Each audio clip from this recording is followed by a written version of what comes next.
En esta clase veremos dos temas. Por un lado, energía de deformación. El concepto de energía de deformación es fundamental en la mecánica aplicada, ya que permite hacer análisis de respuestas de cuerpos sometidos a cargas, tanto estáticas como dinámicas. En este curso veremos algunos conceptos y casos simples y con cargas estáticas. Por otro lado, vamos a ver también el tema de torsión en tubos de pared delgada.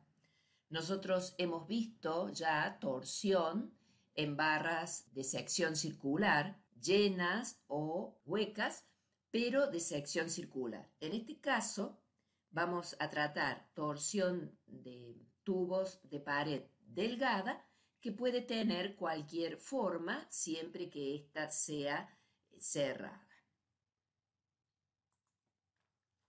Comencemos entonces con energía de deformación.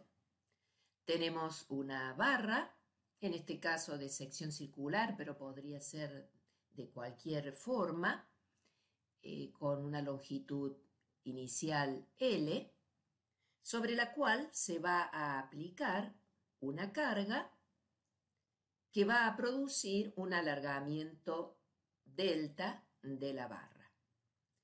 Vamos a suponer que la carga se aplica muy lentamente, desde un valor 0 hasta un valor P, y de esta manera no hay efectos dinámicos y se puede decir que la carga es estática. A medida que la carga va aumentando, también va aumentando el alargamiento, de manera que cuando la carga llega a un cierto valor P, el alargamiento va a llegar al valor delta.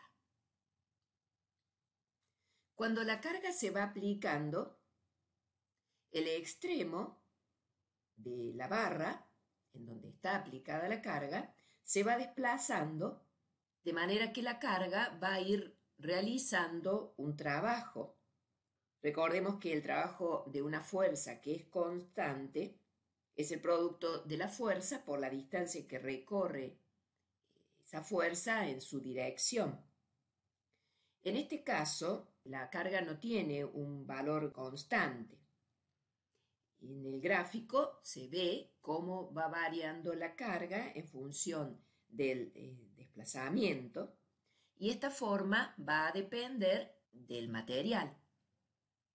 Entonces, en un cierto valor de la carga P sub 1, habrá una cierta deformación delta sub 1 y un pequeño incremento de la carga va a dar este diferencial del delta sub 1.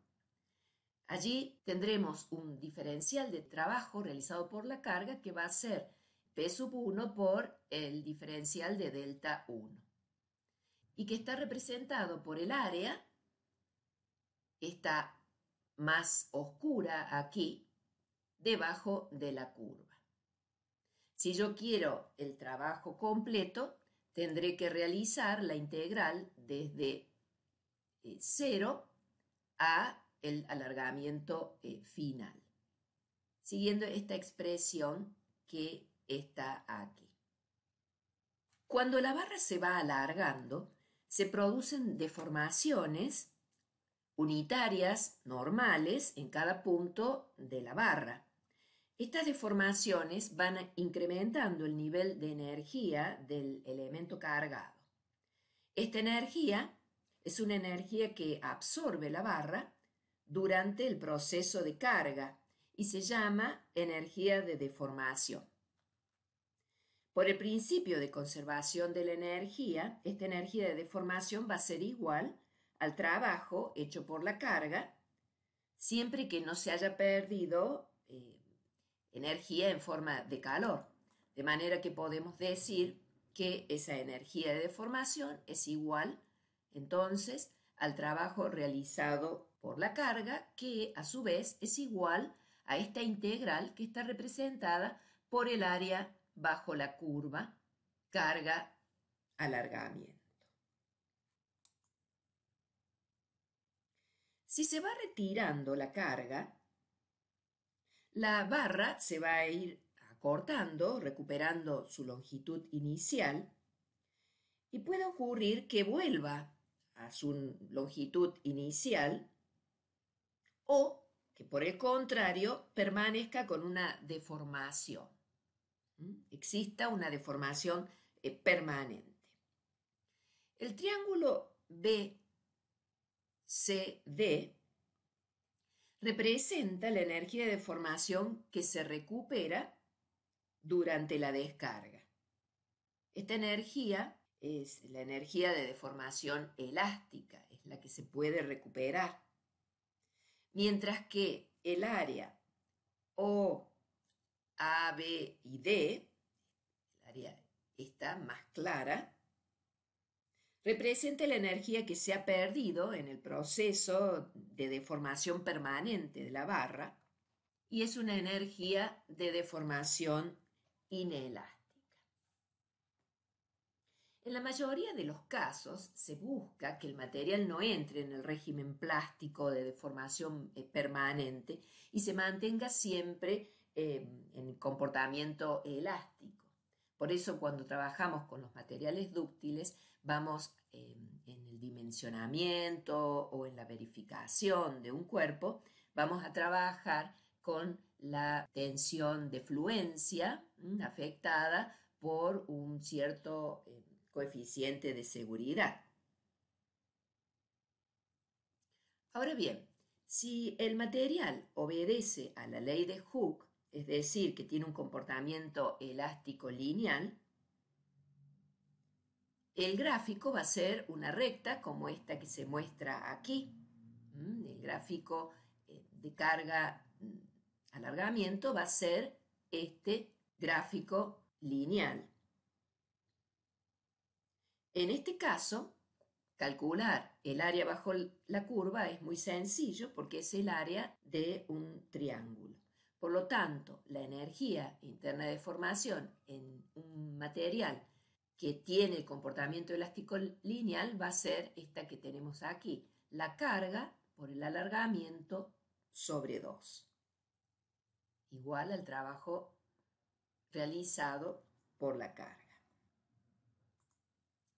Si nosotros recordamos esta igualdad que obtuvimos cuando tratamos el caso de barras sometidas a cargas axiales, podemos usarla, por ejemplo, para reemplazar aquí el alargamiento o bien despejar P y reemplazar P aquí. Si lo hacemos, vamos a encontrar estas dos expresiones que tenemos aquí. Esta es la energía de deformación en función, digamos, de la carga, que queda aquí elevada al cuadrado, y esta en función del alargamiento, que también queda elevado al cuadrado. Esto nos hace ver que la energía de deformación no varía linealmente con la carga. Por eso aquí con el tema de la energía no se puede aplicar el principio de superposición. Si ustedes recuerdan, si teníamos más de una carga, podíamos, por ejemplo, con el alargamiento, calcular el alargamiento con una de las cargas, luego con la otra, y el alargamiento total, cuando se aplican las dos cargas, sería la suma de los dos alargamientos. Con la energía eso no es así porque la energía depende del cuadrado de la carga, de manera que no se puede calcular dos energías por separado y luego sumarlas. También podemos observar, a partir de estas igualdades, que la energía va a ser siempre una energía positiva. No importa si este elemento está sometido a tracción o a compresión, porque tanto la carga en esta expresión o el alargamiento en esta están elevados al cuadrado. Aquí hemos vuelto a escribir las expresiones de la energía de deformación para la barra sometida a una carga axial Y por las características del caso de barra sometida a carga axial aplicada en el centroide, sabemos que la energía de deformación se va a distribuir de una manera uniforme en todo el volumen de la barra. Si decimos que la densidad de energía de deformación es la energía de deformación por unidad de volumen y tenemos en cuenta esa distribución homogénea de la energía de deformación en una barra y el volumen de la barra, que es igual al área por la longitud, podemos simplemente dividir estas energías por el volumen y encontraremos entonces las expresiones de la densidad de energía de deformación, que son estas que aparecen aquí, en función de la carga y en función del alargamiento. Entonces aquí tenemos energía por unidad de volumen. Recordando estas fórmulas de las barras cargadas axialmente, podemos despejar de esta la carga P para reemplazarla aquí y de esta el alargamiento para reemplazarlo aquí. Despejando nos quedan estas dos expresiones. Si las llevamos a estas igualdades, vamos a obtener estas nuevas expresiones de la densidad de energía de deformación de un material elástico lineal que están en función esta de la tensión y esta de la deformación unitaria normal. Recordando que la tensión es igual al módulo de Young por la deformación unitaria normal, en el caso, por supuesto, seguimos considerando el caso de un material que responde a la ley de Hooke, o aquí, sabiendo que la deformación es la tensión sobre el módulo de Young, reemplazando una de las tensiones o una de las deformaciones aquí, vamos a llegar a esta otra expresión de la densidad de energía de deformación, que es la tensión por la deformación sobre 2. Esto nos muestra que se trata de el área bajo la curva de tensión versus deformación, como por ejemplo se muestra en este caso, ¿no? Pero en este caso, esta área sombreada es un caso particular porque no hemos puesto cualquier tensión normal, es decir, cualquiera de estos valores de aquí hasta este acá, sino que hemos marcado el área que queda bajo la curva cuando este punto es el límite de proporcionalidad, ¿sí? Entonces, esta área que está aquí se llama módulo de resiliencia del material. Es la densidad de energía de deformación del material cuando se tensiona hasta el límite de proporcionalidad. Y la resiliencia es la capacidad de un determinado material para restituir la energía almacenada durante su deformación dentro del periodo elástico. Si nosotros descargamos y no hemos pasado el límite de proporcionalidad, vamos a volver al punto inicial, es decir, sin deformación, sin ninguna deformación permanente, y toda esta energía se recuperaría. Pero recordemos que esto es una densidad de energía de deformación, es decir, por unidad de volumen. Si en vez de considerar esta área bajo la curva solo hasta el límite de proporcionalidad, consideramos toda el área que es bajo la curva hasta el punto de fractura del material, esta área va a ser el módulo de tenacidad del material, que es la densidad de energía de deformación del material cuando se tensiona hasta el punto de falla. La tenacidad es la capacidad de un determinado material de absorber energía sin fracturarse. Volviendo a la filmina anterior, nosotros pudimos llegar a esta expresión de la densidad de energía de deformación a partir de la energía de deformación de una barra sometida a una carga axial, porque, como dijimos, la distribución de la energía es uniforme en toda la barra. Entonces, simplemente dividiendo por el volumen, puedo obtener la densidad de energía de deformación. Se podría expresar la densidad de energía de deformación partiendo de otra manera.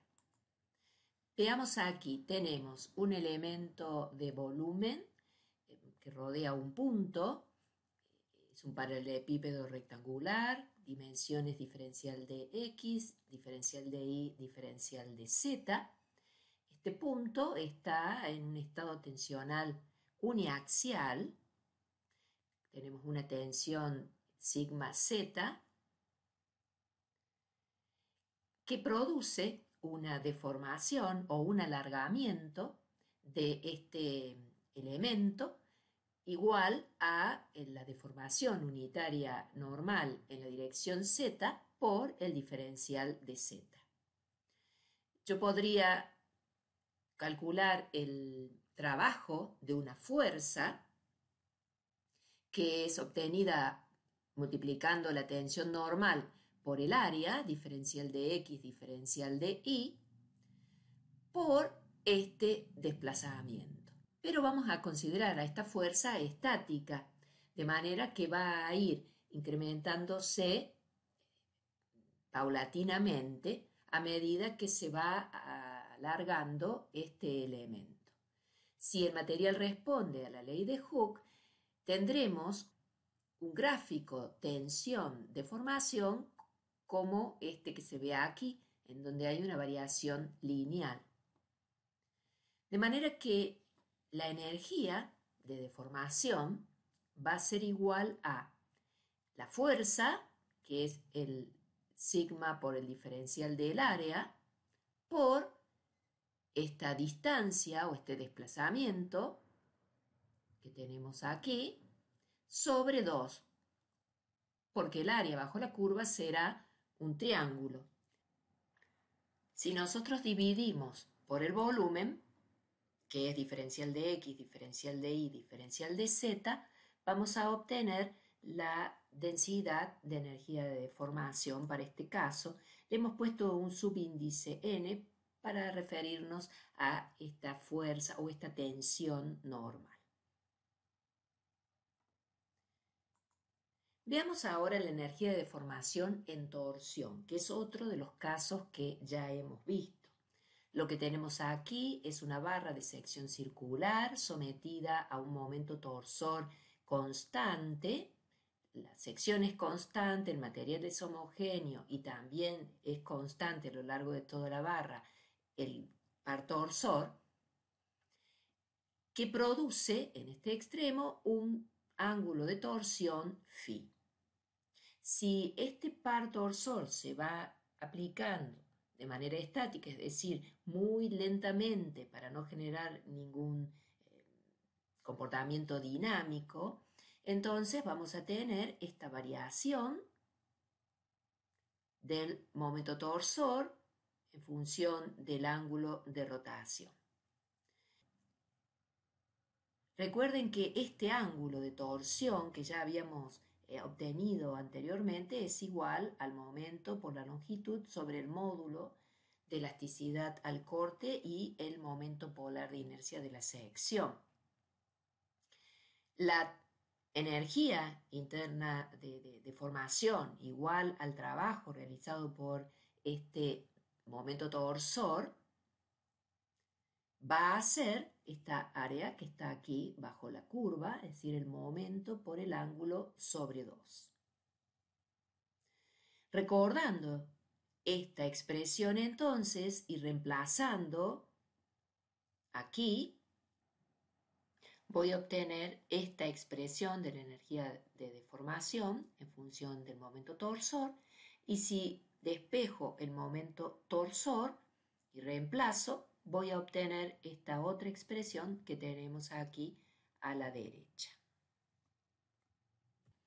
Lo importante de ver es que la distribución de la energía de deformación en este caso no es uniforme en toda la barra. Recuerden que no todos los puntos están sometidos al mismo estado tensional, no es igual que lo que ocurre con la barra sometida a carga axial.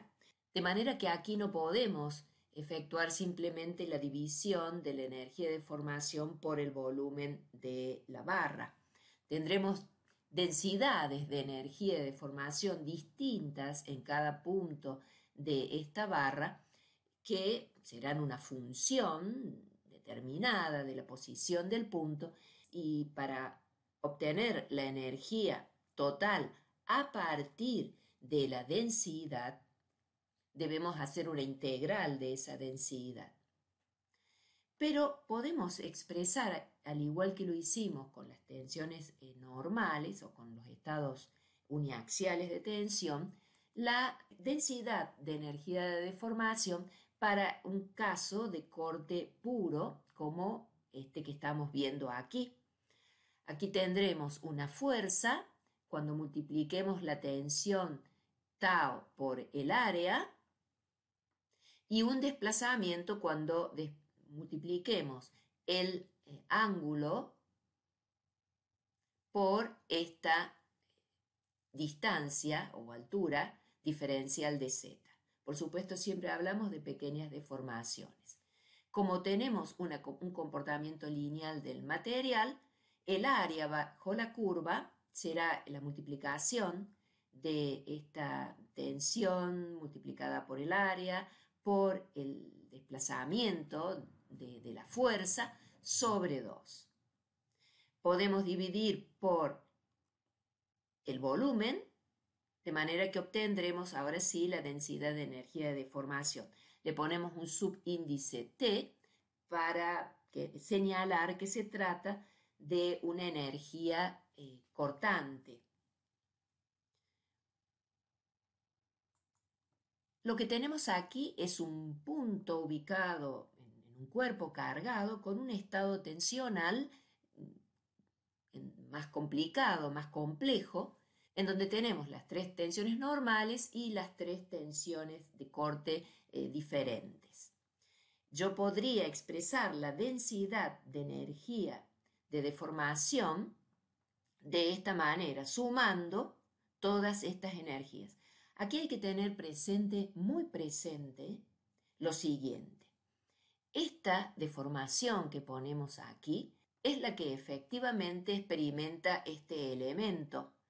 No es la misma que se obtendría en un estado uniaxial de tensión, en donde solo se aplica una tensión sigma X. Recuerden que por Poisson esta deformación se ve afectada también por las otras tensiones normales, sigma z y sigma i. De manera que cuando yo expreso aquí este producto, esta deformación es la deformación que se da en este estado tensional. Lo mismo con las otras deformaciones que aparecen en esta expresión. Muy probablemente este cuerpo cargado tenga en cada punto una densidad de energía de formación distinta que será una cierta función de las coordenadas de los puntos, y entonces para obtener la energía de formación total no puedo simplemente tomar esto y multiplicarla por el volumen del cuerpo, sino que debo hacer la integral de esta expresión, que como dije variará de punto a punto, en todo el volumen del cuerpo. Pasemos ahora al otro tema que vamos a tratar en esta clase, que es la torsión en tubos de pared delgada. Nosotros ya analizamos la torsión en elementos prismáticos de sección circular, hueca y llena en clases anteriores. En realidad, la mayoría de los elementos que transmiten torsión son de sección circular, que es la más eficiente para este tipo de solicitación. Pero puede haber casos en los que estas secciones transversales tengan una forma arbitraria y que además sean tubulares, como el caso de la figura. Entonces, lo que vamos a ver ahora son elementos que van a ser rectos, de material elástico, homogéneo, y con una sección hueca, pero cerrada, y con espesores que pueden variar a lo largo, digamos, del perímetro de esta sección, pero siempre un tamaño pequeño comparado con las dimensiones de la sección transversal. Este elemento entonces va a ser sometido a un momento torsor constante, como se muestra en la figura. Para comenzar a analizar qué pasa con estos tubos cuando son sometidos a torsión, vamos a tomar una porción de este tubo, así a una distancia x, una porción de largo diferencial de x, que podemos ver mejor si agrandamos un poco la figura. Lo que vemos aquí es que hay tensiones de corte que aparecen en la sección y sabemos que las tensiones de corte que aparezcan en los puntos que están sobre el perímetro exterior o bien en los puntos que están sobre el perímetro interior tienen que ser en cada punto tangente a dicho perímetro. Sabemos que si esto no fuera así, por Cauchy deberían aparecer tensiones tangenciales en la superficie externa o en la superficie interna, y esto no ocurre. De manera que la dirección de estas tensiones tiene que ser tangenciales en los puntos de los perímetros. La tensión en el ancho T, en el espesor T, va a sufrir cierta variación, pero como el espesor es muy pequeño, que es una de las condiciones que establecimos al comienzo, entonces es posible hacer la suposición de que las tensiones en un espesor son constantes. Sí pueden ir variando a lo largo del recorrido de la sección, pero serán consideradas constantes en el espesor. Ahora consideremos este elemento ABCD, este rectángulo, que se obtiene cuando cortamos esta porción de tubo con dos líneas AB y DC paralelas al eje del elemento. Tenemos entonces este diagrama de cuerpo libre. Sobre la cara transversal BC actúan tensiones tangenciales que varían su intensidad al ir de B hacia C. Por eso vamos a llamar tau B a la tensión tangencial que hay en el punto B y tau sub C a la que se produce ahí en el punto C. En la cara opuesta, o sea, en AD, por cuestiones de equilibrio, vamos a tener exactamente las mismas tensiones, pero con sentido opuesto. En estas otras caras longitudinales y por reciprocidad de las tensiones tangenciales, tendremos aquí también una tensión tau sub C, y aquí también. Aquí las dos flechas apuntan a esta arista y aquí las dos salen de esta arista común. Lo mismo pasará en las otras esquinas. De manera que en esta cara tenemos la misma intensidad de tensiones a lo largo, desde D hasta C, y es tau sub C, y aquí tenemos también toda la misma tensión y es tau sub B. Veamos ahora este otro dibujo en donde ya estamos representando las fuerzas que surgen de la acción de estas tensiones, es decir, multiplicando las tensiones por el área, vamos a obtener las fuerzas. En estas caras longitudinales voy a tener una fuerza Fc, que será el producto de tau sub c por esta longitud por el espesor T sub c, y del otro lado tendré una fuerza Fb, que será el producto del tau sub b por el espesor T sub b por el diferencial de x. Si planteo el equilibrio en la dirección longitudinal del tubo, esta fuerza tendrá que ser igual a esta. Por lo tanto, si igualo los dos segundos miembros de estas igualdades y simplifico diferencial de x, voy a obtener esta igualdad que me dice que en cada punto, multiplicando la tensión tangencial por el espesor, ese producto me va a dar igual en todos los puntos. Aquí tengo en el punto B y en el punto C, pero la ubicación de este elemento fue de una selección arbitraria, podría haber estado en cualquier posición, digamos, de todo el perímetro. De manera que podemos decir que ese producto se mantendrá constante y a ese producto le vamos a llamar flujo cortante.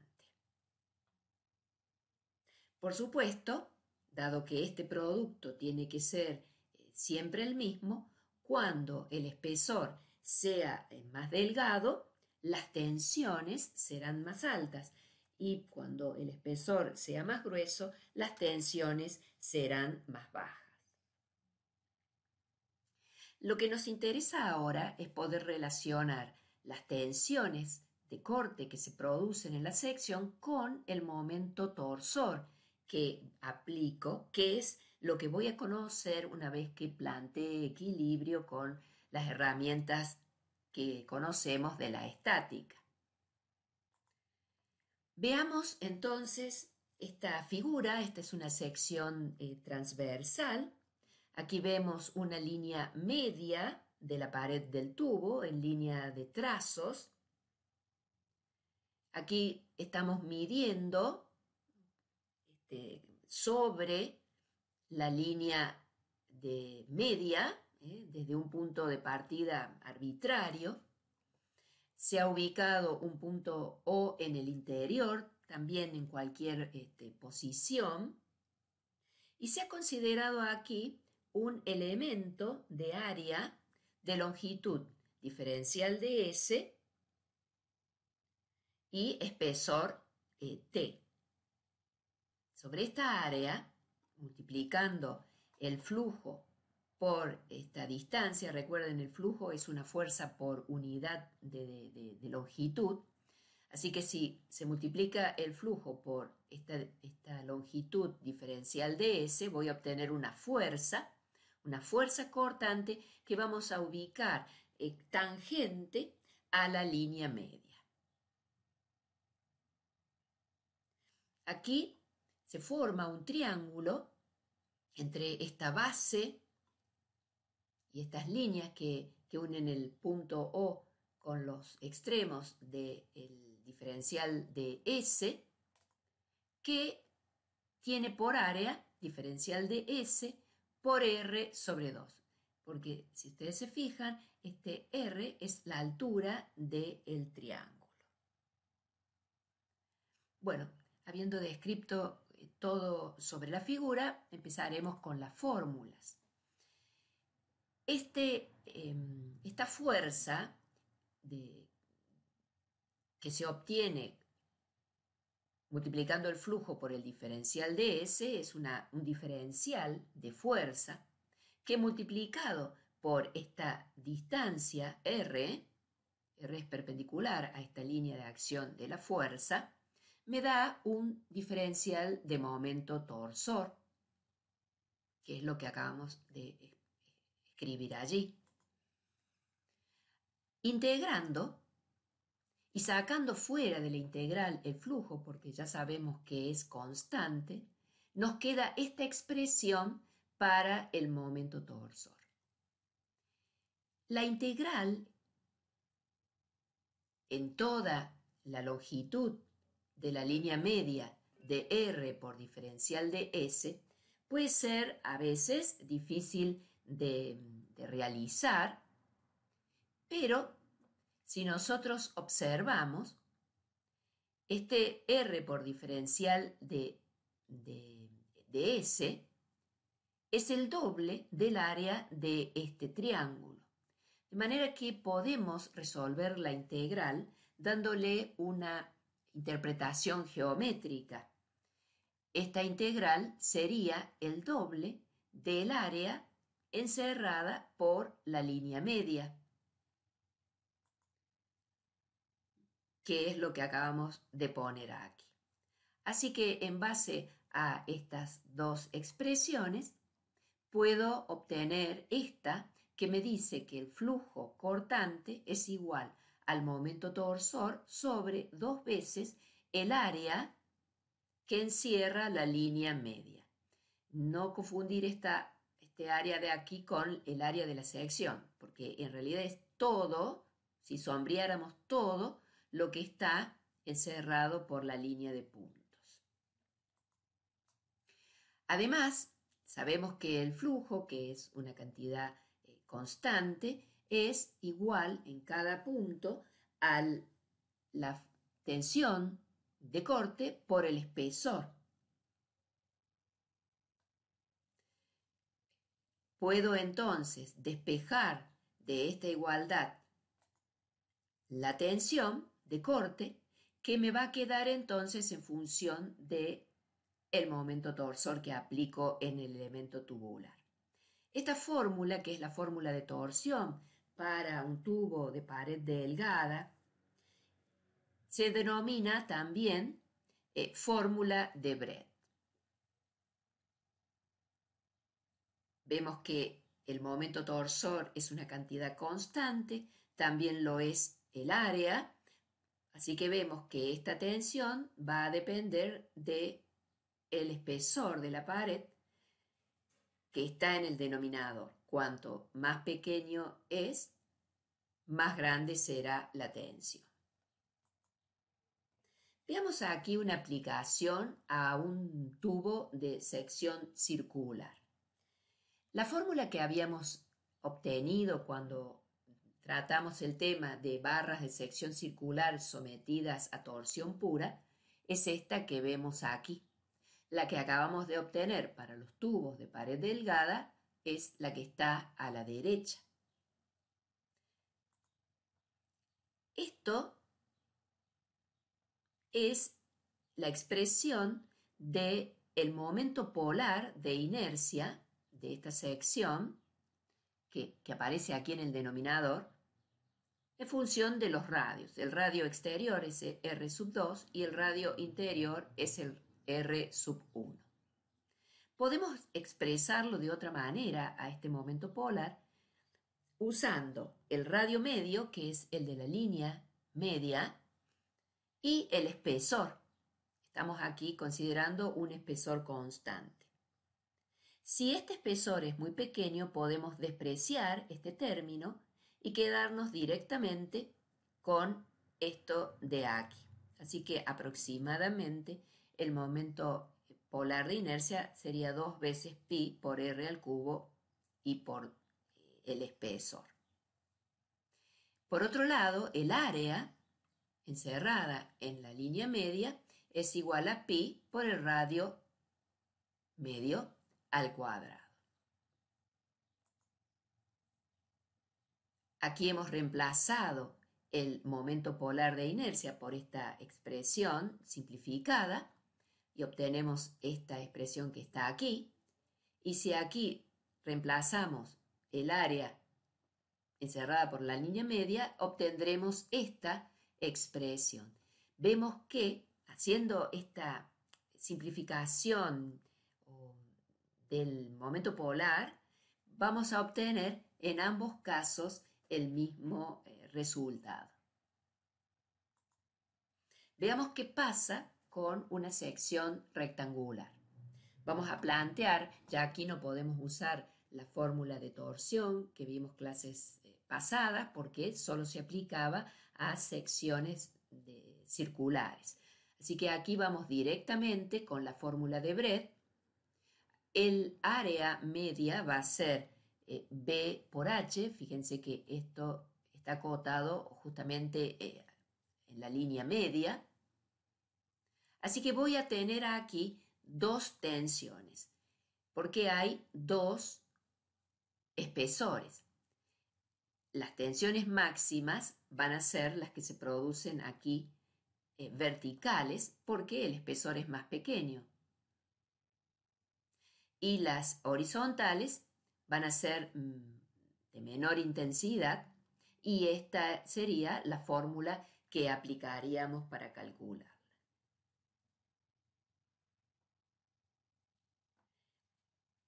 Otro análisis importante es el de calcular el ángulo de torsión. Para ello vamos a hacer primero un análisis de la energía de deformación en un tubo sometido a torsión. Aquí tenemos una sección transversal, se ha tomado un elemento de área aquí. En realidad vamos a considerar el elemento de volumen porque además de tener esta longitud diferencial de S, vamos a tener una profundidad diferencial de X. Sobre ese elemento tenemos aquí una tensión tangencial y por lo tanto este elemento va a estar sometido a un estado de corte puro. La densidad de energía de formación en un punto que es rodeado por este elemento de volumen es, como ya lo vimos anteriormente, la tensión tangencial por la deformación unitaria cortante sobre 2. Si nosotros multiplicamos esta densidad de energía de deformación por el volumen elemental, que es diferencial de S por T por la profundidad diferencial de X, vamos a tener un diferencial de energía de deformación. Aquí hemos multiplicado y dividido por T y me queda de esta forma la expresión, con lo cual aquí puedo reemplazar este producto de los cuadrados de la tensión y del espesor por el cuadrado del flujo cortante.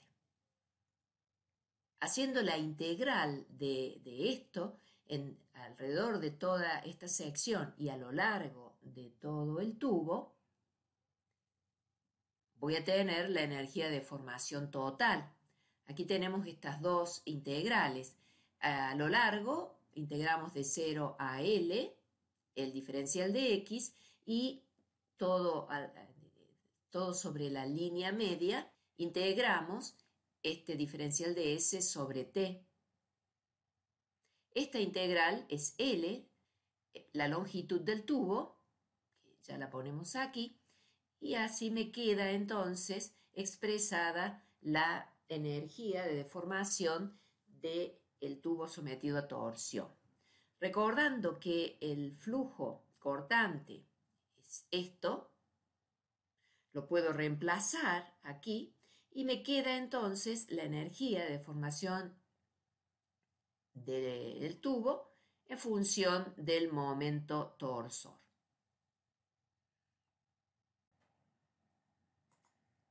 Repetimos aquí la expresión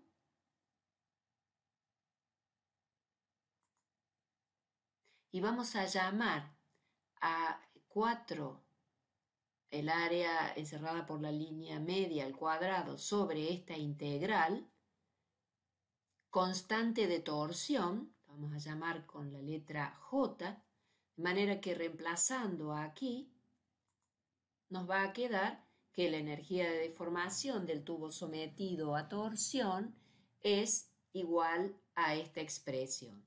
Es interesante ver que es la misma expresión que teníamos para una barra de sección circular sometida a torsión, salvo que, en ese caso, esto no era la constante de torsión, sino el momento polar de inercia. Si T, el espesor, fuera constante, entonces esta constante de torsión se puede expresar de esta manera y ya se puede realizar el cálculo de energía de deformación sin necesidad de hacer la integral, porque sale fuera de la integral t y esto simplemente es la longitud de la línea media. Habiendo visto ya la energía de deformación, vamos a pasar a ver lo que nos interesaba conocer, que era el ángulo de torsión. Y para ello vamos a plantear la igualdad del trabajo que realiza el momento torsor cuando esta sección gira un cierto ángulo phi, y vamos a igualarlo a la expresión que obtuvimos de la energía de deformación interna. Si este momento torsor actúa aumentando muy lentamente, ya sabemos que el trabajo toma esta expresión y esta es la que obtuvimos recién. Ambas energías tienen que ser iguales si todo el trabajo realizado por el momento torsor se acumula como energía de deformación en el tubo. Así que de esta expresión puedo simplificar acá este momento torsor y este cuadrado, también el 2, y obtengo entonces, igualando las energías, esta expresión de el ángulo de torsión. Recuerden que esto no es el momento polar de inercia, aunque esta expresión es muy similar a la de una barra de sección circular en la que sí, esto es el momento polar de inercia. Este material fue extraído fundamentalmente del libro Mecánica de Materiales de Gere.